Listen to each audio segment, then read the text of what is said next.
name is Mike Andrada. I drive a 2000 Honda Civic EX. It's actually an EX. A lot of people think it's an SI, but at a young age of 22, you don't really have much, and I couldn't buy the SI.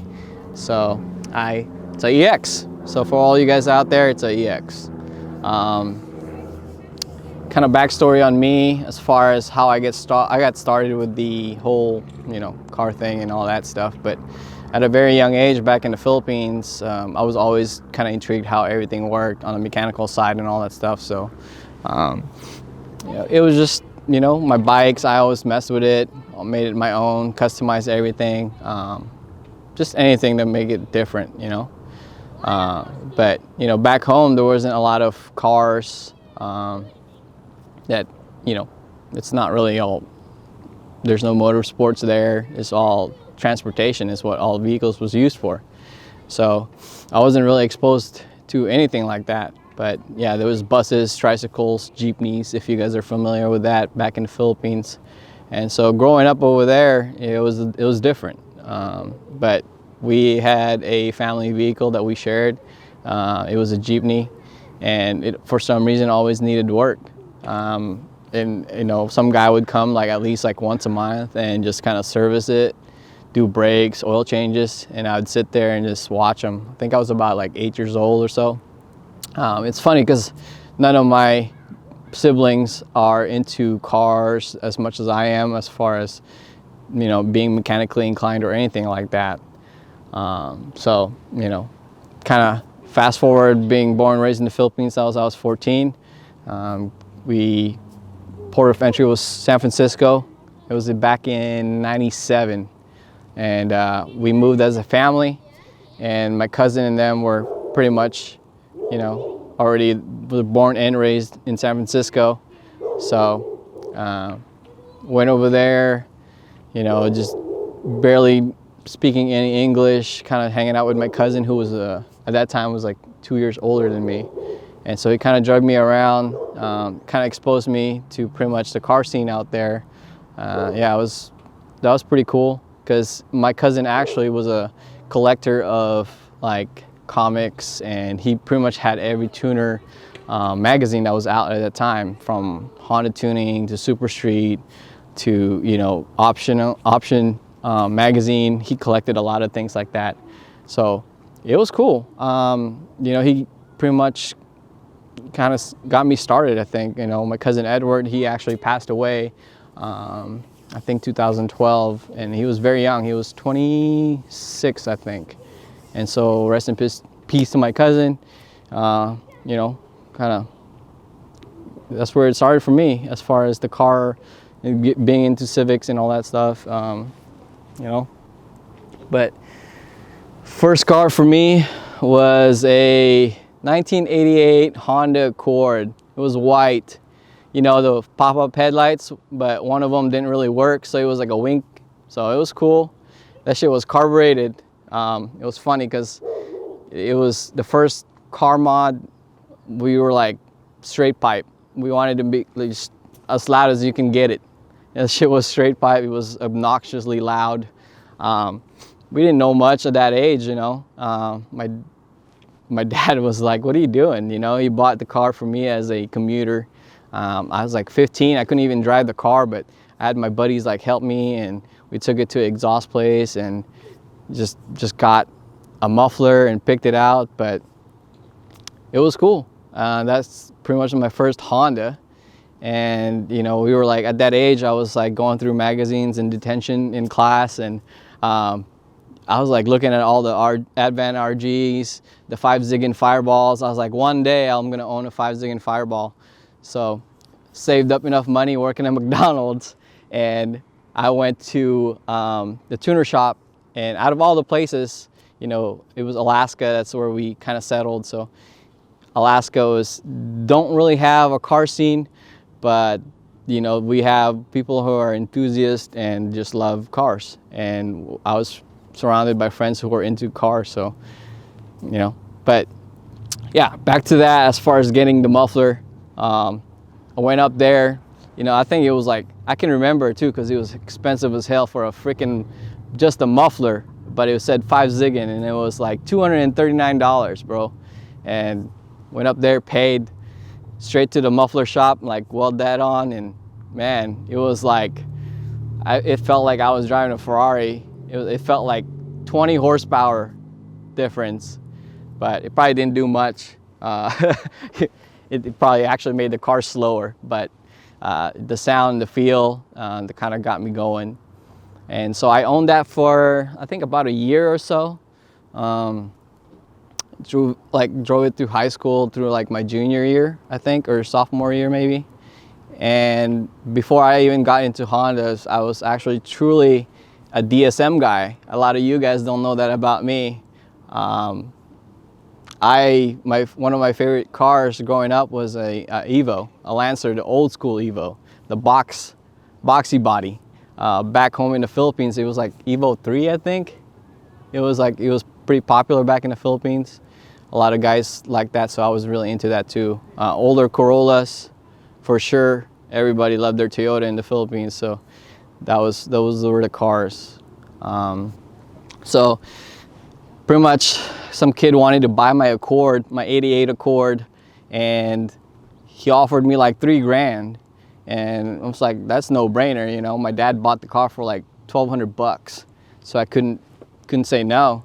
I told my dad I'm selling the car, and he was like, what? Like, he didn't really know what was going on, but I was like, this deal was coming up with a 91 Eagle Talon, right? It was red, and I was like, that time, around that time, it was like Fast and the Furious was about to come out, and yeah, I picked up the first gen DSM 91 Talon, and I was like, oh man, this shit is fast, because, you know, stock, it was all-wheel drive turbo.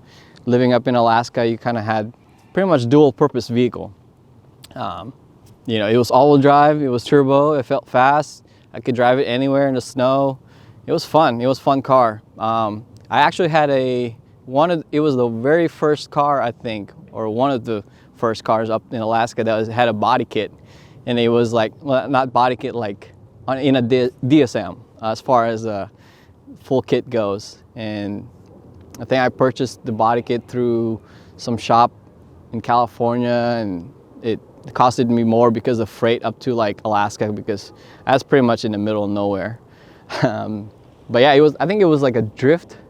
It was like drift or something. It was like a drift style body kit. It was red, got it repainted at Mako. Yeah, it was, that was kind of the start of it. And then my brother had some wheels he brought back from Japan when he was stationed out there. And it wasn't even like a tuner wheel. It was more of like I think it fit a van, but it was like 17s or something. And so I think it was even like almost the wrong lug pattern, but we made it fit, and he was on there and kind of drove that around. And then after a while, 4G63 motors, you know, just leaving it stock was fine, and I started doing stuff to it, and actually ended up blowing up the motor. And so it was down for like a few months, you know, getting a ride from buddies to go to school, and my dad was like, what are you gonna do? I had a job at that time, so I saved up enough money to get a JDM swap, and it was like 6-bolt swap. If you guys are the DSM guys know what that is. And it had went and upgraded the turbo to a big 16G turbo, and upgraded the intercooler to the, I think it was off of Stealth or 3000 GT intercooler, something like that. Or no, it was the rear-wheel drive Mitsubishi. But anyway, it was you know, just kind of did those things to it, got it back on the road, and drove that for a while.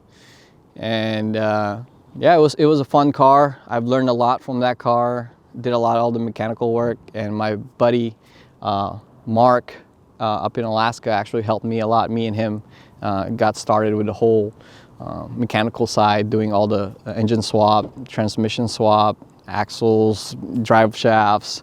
Everything was like changed over in that car. But the thing that changed for me, why I own a Civic now, and there was a guy up in Alaska named Jason, and we were like, you know, we were in kind of like a little crew. It was cool, and shout out to those guys, Infamous. I don't know if they're still up there and doing their thing, but Jason had a, we call him Manong Jason, but he had a EK, like it was a HX with a H22 swap, and man, he raced me and spanked the crap out of my boosted DSM all-wheel drive, and from there I said, okay, it's time to switch over and get a Honda. But after that, I was like, okay, I didn't really know what I want. There was really no Civics that I kind of wanted to buy at that time, and ended up pretty much putting the car up for sale for a while. Nobody really wanted to buy a, you know, first gen DSM with a body kit up in Alaska during winter time. You know, it was so sat in the cover for a while, and I would post it in the summertime, and then I really wanted a 98 second gen GSX, so I bought a maroon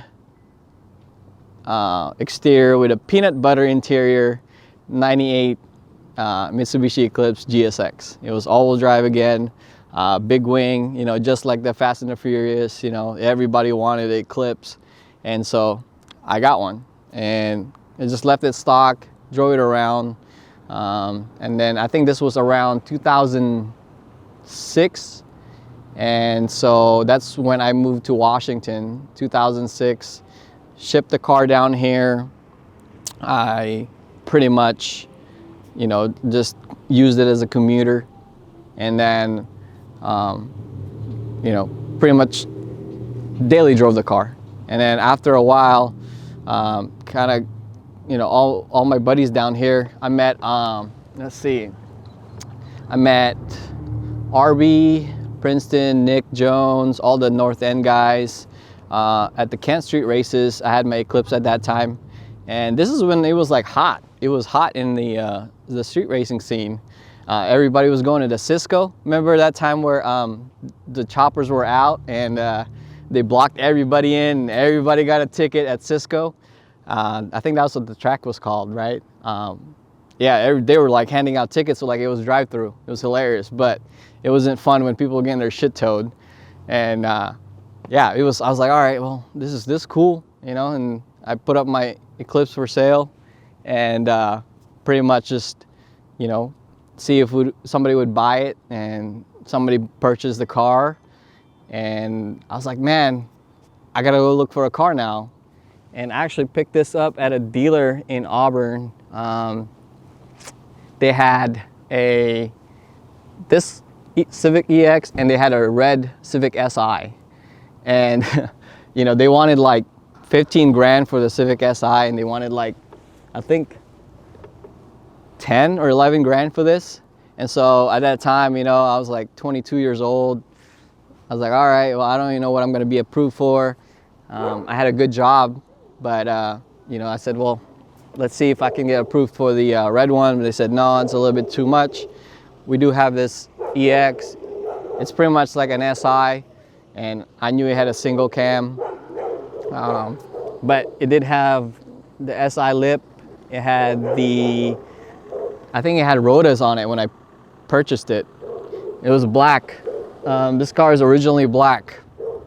So, yeah, originally black. It was pretty much like a stock SI. It had the SI lip, headlights. Or I think they were like some eBay ones that they put on there. And so after a while, you just kind of, you know, go from there as far as modding the car. And fucking dogs, bro.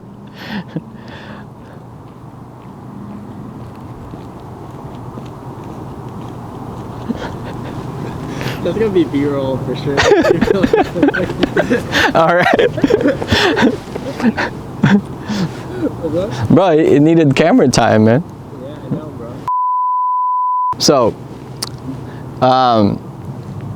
yeah, back to the car. As far as when I first got it, you know, I was like, all right, it only had a single cam in it. And then I remember going to Intech, and that's where I kind of met a lot of the guys that, you know, were into Hondas at that time. But around that time, I think it was a lot of guys were getting into drifting, and that's when the first time that I think drifting got popular here. It was like around that time, 07, somewhere around there.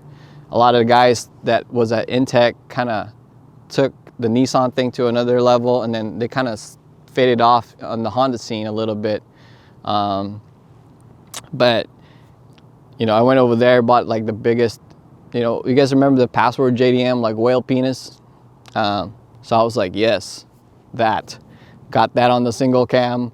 I thought it was fast. Then, you know, it was just single cam. But to me, the car was like, okay, this is what I want. This is a good platform. So I kind of started from there. And then drove it again for a while. Got kind of hang out with more guys from the north end, meeting like all the guys that are OG street racers. I think you guys seen this car, Chris. He drives the gold, like the 350Z gold EG, and it was, yeah, that guy was fast.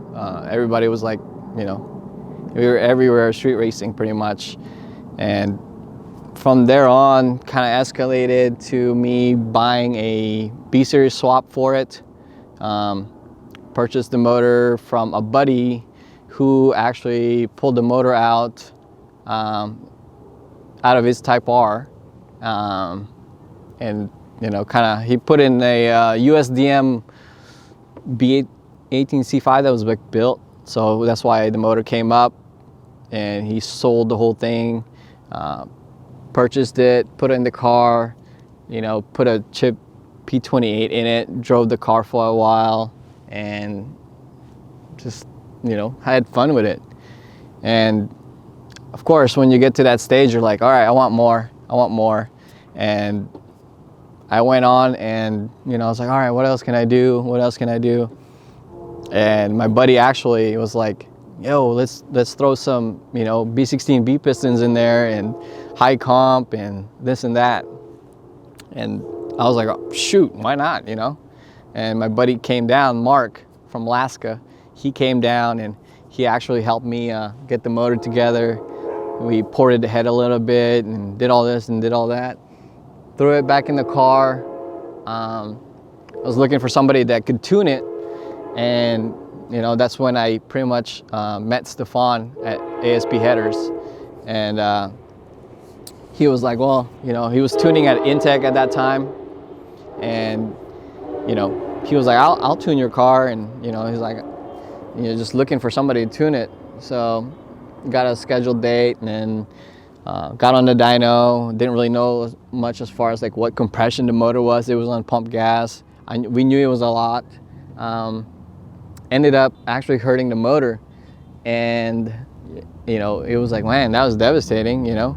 And after a while, the motor that blew up and didn't really have a backup plan. And so Stefan, you know, like I shout out to him, and I can't really thank him enough for pretty much starting me in the whole fab side and all that stuff. He was like, well, I got, you know, I built B-Series that I was saving up.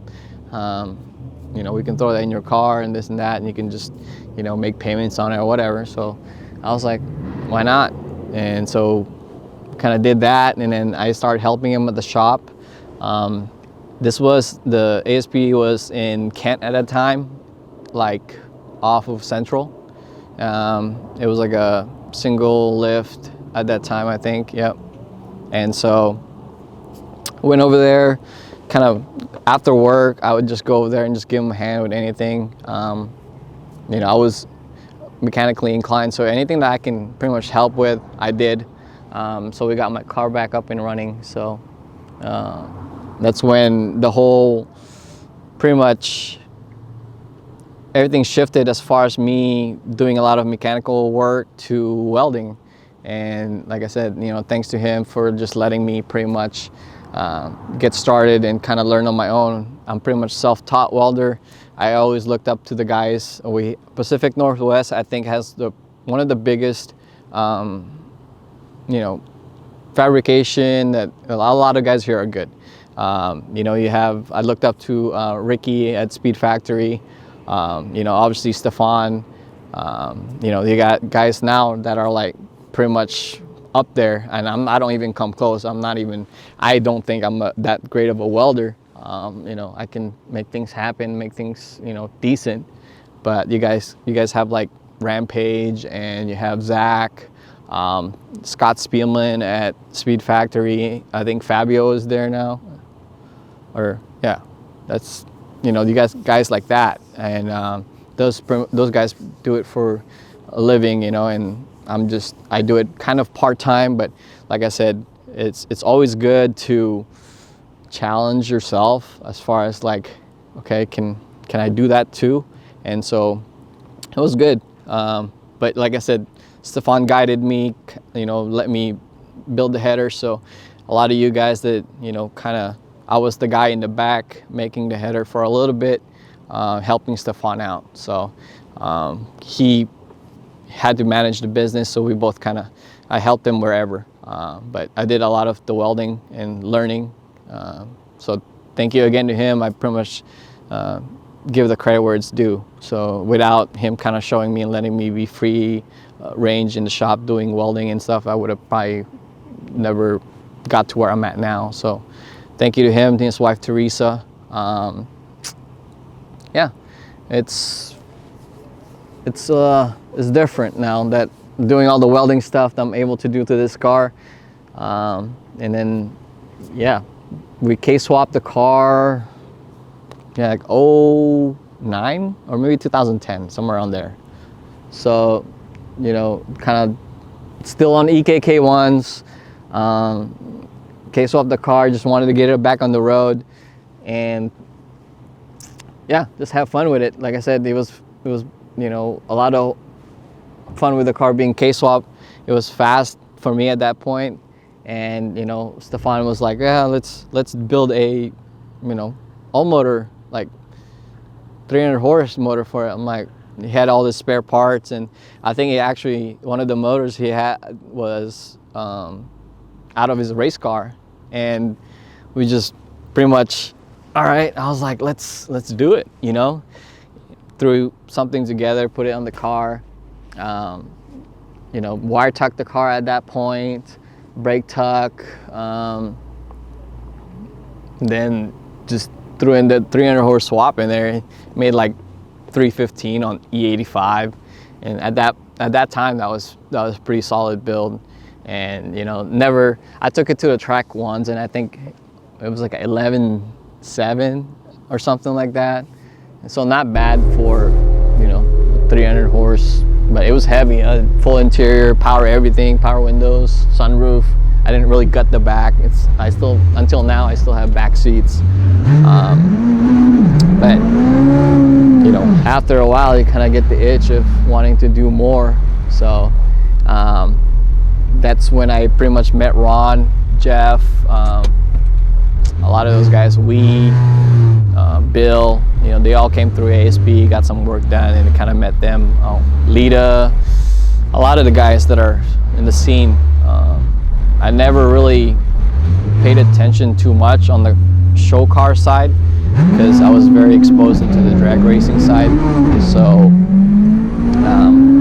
I know those shows that I think the last show before I went to WECFest and all the other shows that are out now was like the HIN back in 08, maybe, or 06, whenever the last time that it was at the CenturyLink Event Center, when it was still, hot import nights was still cool. So, so that was the last time that I kind of was into the whole show car thing. So, fast forward, I met, Don actually hooked me up with Ron. Ron needed some wheels welded some RZRs or something. Like it was like, I was like, why would he, you know, want these things welded? Like I think all four were like cracked, like by the lip. So, you know, at that point I was kind of welding. So he was like, hey, you know, this guy wants his wheels welded and wants them fixed. So I was like, sure, why not, you know? And that's how I met Ron. We got to talking, and he told me that, yeah, the old purple car was his, and Don owns it. And you know, I was like, oh. So I was like, so, you know, you paint? And at that time, I was like, the black was just kind of, you know, it had front end chips from driving it every day to work. That was my only car that I drove, so it was chipped up, and I don't know, I just wanted to change the look. And so we talked for a while, and I told him, you know, maybe we could trade some labor or something, you know, I don't know, build you a header or something, and you can paint my car. And he's like, yeah, I'm down, you know. He was like, and I didn't really know that now it's really hard for people to get their cars painted by Ron. So you're lucky if you get your cars painted by Ron. You know, he's very, very good at what he does. So gave him the car. I pretty much pulled the motor out, and then we traded labor. And he was like, well, it's gonna take some time. I think almost like a year that he had the car, and then, or maybe like a year and a half. No, about a year. And so I got the car back from him. It was like a bare shell. It was dope, man. It was all like, had the factory fender still, OEM SI lip, but you know, I had the OEM mirrors, original thin, the OEM sides, thin, not the thin sides, but the door was like kind of, I don't know. It was all fixed. Everything, the dents, everything was gone. So it was just solid. I couldn't stop looking at it when it first came out, and he delivered it to me. It was awesome. But unfortunately at that time, I was kind of going through some personal stuff as far as like, you know, relationships and all that. But the car was actually, a lot of you guys will probably remember seeing the post on Craigslist. It was for sale as a shell, as a roller. It had the Advance, the 5-lug, the K-swap mounts, and the K-Pro. And I posted up there, and I had some, you know, a few hits in there, and people were like, man, they're probably like, he's asking way too much for a Civic. It's not even an SI. And I was like, just posted up there, you know, I was like, maybe somebody will pick it up. And I didn't want to part it out because it was like fresh paint, you know, I couldn't do it. So I didn't want to part it out, but I wanted to sell it as a rolling shell. It just literally needed a K-series motor, and it would have been good. But I guess it's not meant to be. It wasn't meant to pretty much go away. So ended up, I think it was on there for about, what, a year on Craigslist, and didn't really have anybody that was like solid, like interested in it. And I think nobody even came to bother and look at the car. So ended up just putting it back in the garage. And you know, that was the time I was like, I thought I was done with Hondas and cars in general. But you know, put it in the garage, picked up a daily driver. You know, I had like a 4-door Civic LX, and then of course can't leave things alone. Found a good deal on like a Type R swap and swapped it in that. So I was daily driving a white 4-door LX. It was a 97 with the R swap. So that was fun for a while. Yeah, you know, I was like, just kind of didn't really know what to do with the car at that point. Just let it sit, and then I got to you know, working with Ron and Jeff and all those guys, and a deal came up on just, you know, I think it was a stock swap, and picked that up. And I was like, you know what, I'm just gonna put it in the car, and with the intent of actually selling the car with a running motor, all that stuff. And so did the swap, got the car back on the road. This was 2000, what, 15 now? And then actually my wife didn't even think that the car existed because Ron had it for so long. She was like, no, this car is a unicorn, it doesn't exist. And I was like, no, it's my car, I'm serious. And she didn't believe me until it was actually delivered at the house. And so, you know, after a while, you know, wanted to get the car driving again, kind of got the little bug going again. And so just being stock K-Series, Ron's like, oh, you know, you should, you know, do this and do that. I was like, I don't really know. And at the time, that's when Ron pretty much approached me with helping him with his R build. And so we were like, all right, let's get your car going, and then I'll kind of get my car going after a while. And so we focused on his car, you know, helped him with the engine build, the 2-liter. It was a K20A from Jeff's DC5, I think. So we pulled that out, sent it out to machine shop, you know, got new rods and pistons for it. And then we sent his head to 4-piston. And yeah, his Type R is probably, yeah, it's dope. And it being just part of it, it's very humbling to see that car get recognized pretty much kind of nationwide. Everybody loves that car. I love that car. You know, just the way it looks, everything that we did in the engine bay, you know, yeah, the titanium header that was like, took like 2 weeks to like build. It was all pie cuts. The header is all pie cuts. It was crazy. And we had to get a custom flange made for that. Obviously it's titanium flange, so you know, it was pretty unique when he approached me with that actually, because I was like, are you serious? You want to build a titanium header?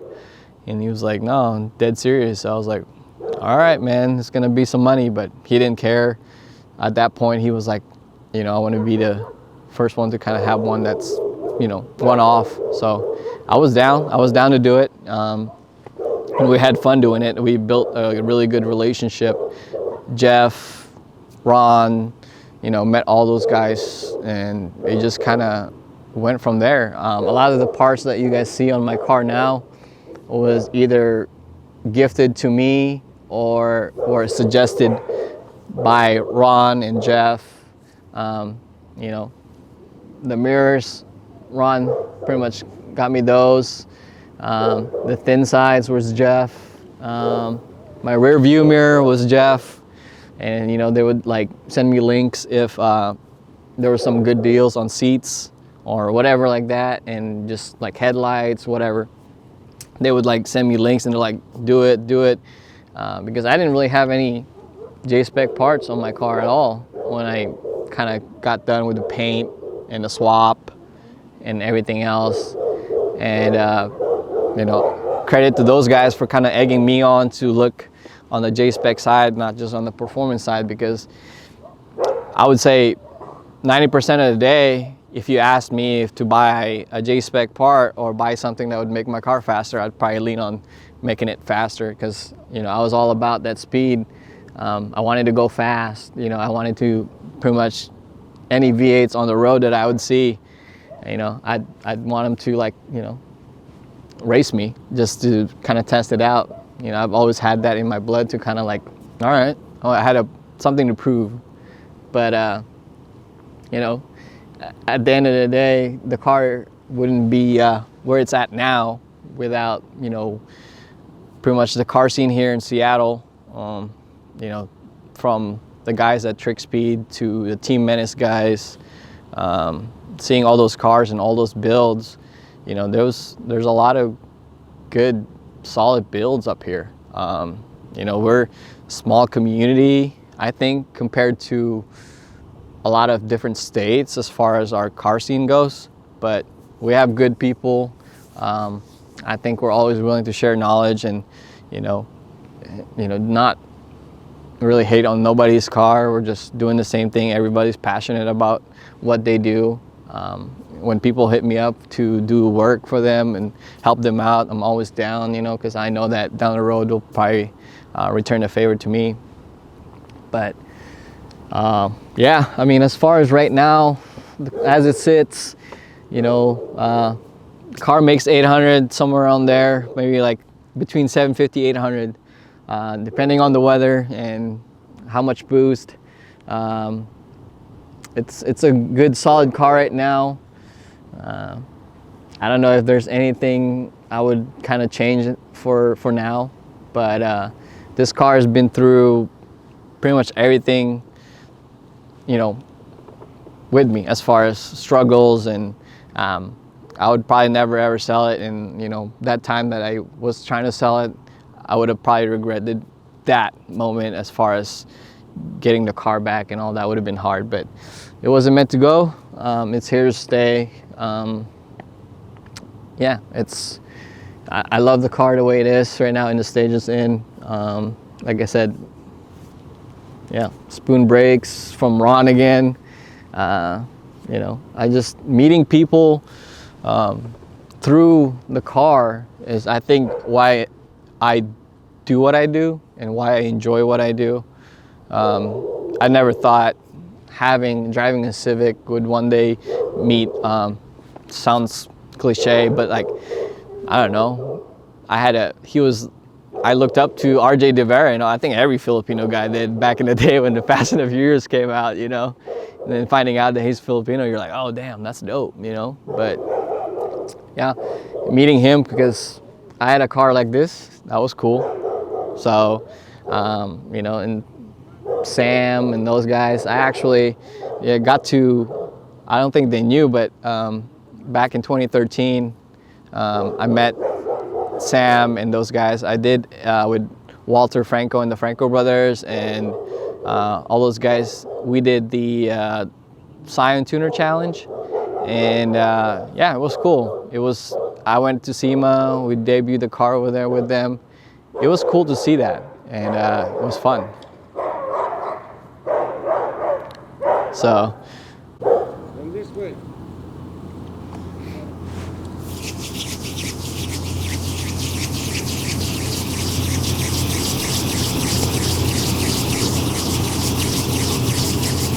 Yeah, it's something the superstar.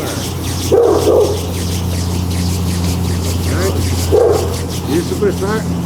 Nope. You must be. Just a regular guy. Yeah.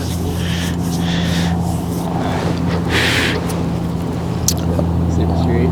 Oh yeah. Yeah, 2013.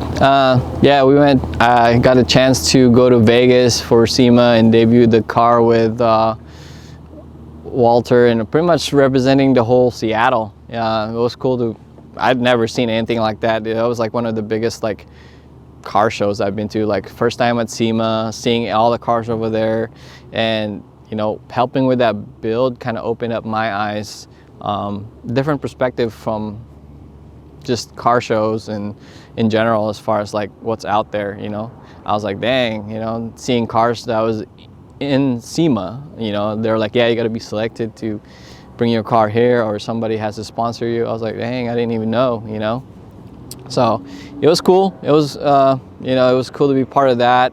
We built, you know, ASP was helped with the headers and pretty much a lot of the, you know, fabrication and mechanical side of it. So yeah, that was my first exposure to kind of a big scale of builds, and that was really good to be a part of. But yeah, we were invited to like a super street. I'm pretty sure it was like an after party, and you know, seeing like Sam, Ken Gucci, I think even RJ was there. I wasn't really sure. A lot of the Super Street guys were there, and everybody was like, "Oh, those guys are the Super Street," and we kind of just sat in the corner. You know, I was too embarrassed or shy to say hi and, you know, kind of talk to them. So just kind of sat in the background and had some drinks and just hang out. So yeah, it came full circle, and what, 7 years later, and seeing them here in the Pacific Northwest and kind of giving us the exposure that, you know, not many people would probably want to do, but, you know, I think having those guys come out here and see what we do, Joey, you know, the guys at WECFest, and, you know, I can't appreciate those guys enough for coming out here and just, you know, showing the world what we have, you know. I'm really just low-key guy. I live out here kind of in the middle of not really nowhere, but a small town. You know, you would never think a Honda like this is out here. I try to, you know, help everybody that I can, stay low-key, stay humble, just kind of set a, you know, not a standard, but for the younger guys that are coming up, you know, just do what you believe in, you know, do it right, you know, just if you're passionate about it, you know, just keep doing it. You know, there's a lot of, I've always stayed classic as far as look goes. For a while, my car didn't change for a while. It just looks stock. Everybody, right? Even right now, a lot of people would probably think this just got a single cam in there. My hood cutout is not flashy. It just clean, simple. I've always, you know, what I shoot for. I want to be, first, it's going to be fast. Second, it has to function the way it's supposed to. And the look, you know, it look decent and look, you know, clean. I've always wanted both, and you know, a lot of the cars that I've seen, it's like, why can't I have both? You know, show car look and still be able to get somebody on the freeway. You know, once in a while, gotta stretch the leg out. That's a dope bike. I think that's stolen probably, but yeah, that was a drive-by, bro.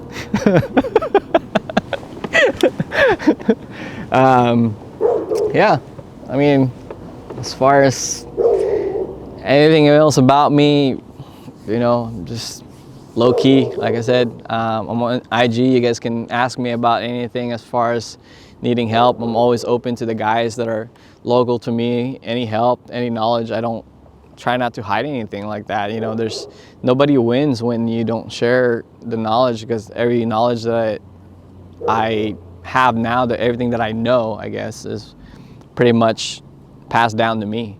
You know, it was, you know, I want to do the same. Nobody really wins if you're just gonna, you know, hold out on stuff. So, yeah, thank you for, you know, doing this with me, Colin. And you know, I enjoy sharing moments like this. I guess I would never really open up like this to anybody, but I want to help the community out here, and you know, help Colin out. He's a good guy, and he's doing the right thing, helping us out. So good luck to him. I hope everything, you know, it will happen. So thank you, man. I appreciate it. Peace.